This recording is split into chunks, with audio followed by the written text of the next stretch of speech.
É, e como é que ele pode te ajudar a estudar para uma prova? Olha só, é, anteriormente, para você estudar para uma prova, o que é que você fazia? Você sentava, ia ler o seu livro e ali você tentava memorizar aquilo que estava escrito no seu livro e muitas vezes surgia uma dúvida, e isso eu já passei por isso, certo?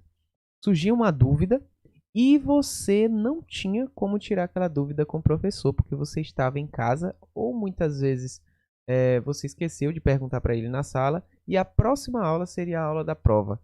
É, também com relação, por exemplo, a quem faz concursos, quem presta o Enem, né? Quem faz o Enem, essas pessoas elas não têm como tirar dúvidas com seus professores. Aquilo que elas estudaram é aquilo que elas estudaram e pronto. Se elas memorizaram, memorizaram. Se não memorizaram, já era.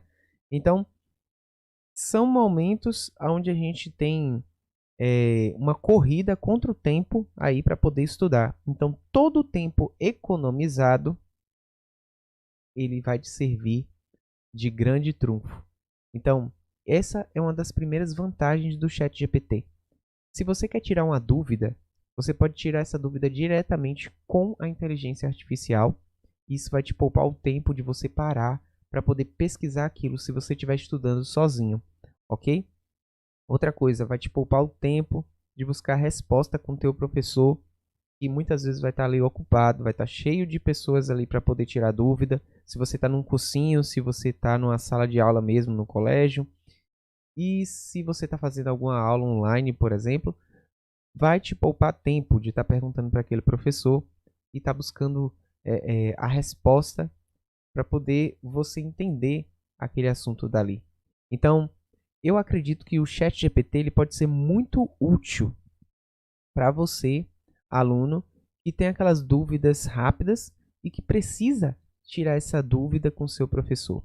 Agora, o que é que ele pode te oferecer na hora de estudar? Primeiro, se você está estudando para fazer, por exemplo, o Enem, e você tem dúvidas em redação, e aí você dá uma olhada nos últimos temas das redações do Enem e você pede para o ChatGPT para que ele faça várias redações a respeito daqueles temas.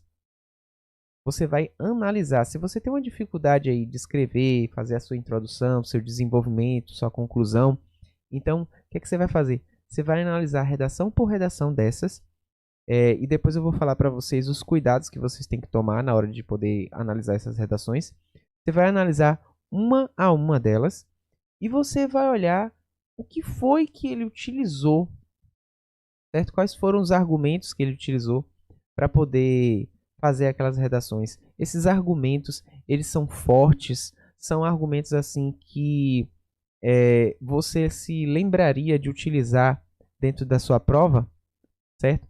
Muitas vezes, eu já fiz algumas pesquisas com relação à redação dentro do ChatGPT, ele não vai te citar nenhum dado fora, extra aquilo que você pediu.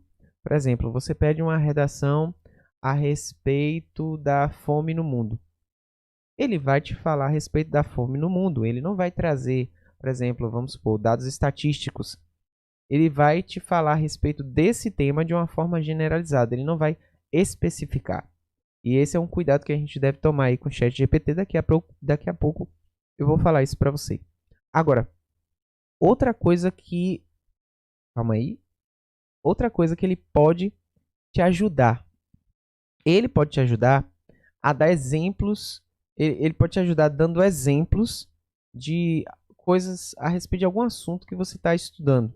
Por exemplo, você está estudando a respeito de substantivo. E aí, de repente, você quer um exemplo de substantivo. Você pede para o ChatGPT para que ele te mostre vários exemplos, pelo menos uns 10. Você está estudando aí os tipos de substantivo. Você vai pedir para ele um exemplo de cada tipo de substantivo. Percebe que agora você não vai precisar mais ficar pesquisando por aí em vários sites. O próprio ChatGPT ele pesquisa para você na internet e traz para você ali dentro. Se não me engano, a versão 4.0, não sei se já tem a 4.1 ou alguma coisa a mais, ela já te traz a referência do site logo debaixo ali do texto que ele te passa. Então, ele te mostra aquele exemplo, certo? E ainda te mostra onde foi que ele pesquisou. Isso é uma mão na roda para quem está estudando, certo? Porque você pode ir diretamente para os lugares onde te interessa e não mais ficar rodando muito tempo ali procurando a respeito daquilo que você quer. Uma outra coisa que você pode fazer com o ChatGPT é você corrigir, por exemplo, pontuação, acentuação. Ele pode fazer essa correção para você. E aí você vai observando aquele tipo de pontuação e você vai dizer, pergunta para ele, né? Por que estava errado? E ele vai te responder o porquê daquilo estar errado.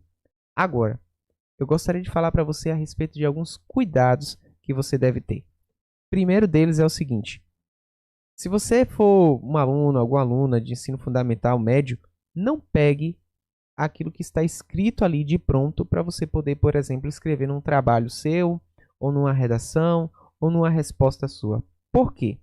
Porque eu percebi que muitas vezes quando você pergunta alguma coisa, vamos dizer assim, muito específica para o ChatGPT, ele não te responde da forma como o teu professor ele quer que você receba a resposta, ou ele quer que você faça a resposta, entendeu? Então, por exemplo, se o teu professor ele te pede para fazer um resumo a respeito da Primeira Guerra Mundial, você vai lá, pede para o ChatGPT fazer um resumo da Primeira Guerra Mundial. Ele vai fazer um resumo excelente, maravilhoso.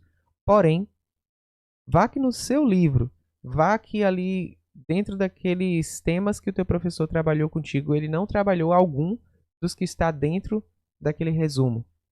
Então, você copiar aquilo vai te denunciar rapidinho. Não que você tenha que ser um aluno preguiçoso que sempre procura as coisas no ChatGPT, mas o que é que você vai fazer? Você vai pegar aquele resumo que ele fez, tomar uma base e vai olhar o que tem a ver com o seu tema. E o que não tiver, você retira. E você pode muito bem utilizar esse resumo depois para você poder estudar para uma prova. Primeira coisa que você tem que fazer também, você tem que olhar se a resposta que ele te deu bate com o tema que você está estudando, certo? Se tudo aquilo que ele respondeu condiz com o que você está estudando. Por exemplo, uma vez eu fiz uma pesquisa a respeito de um dos cantores, ou compositores, eu não lembro mais, da Bossa Nova. E aí eu perguntei a respeito de uma frase específica dele para o ChatGPT. E quando ele me deu a resposta, ele falou que era uma frase de um outro compositor, certo? Então, o que é que acontece aqui?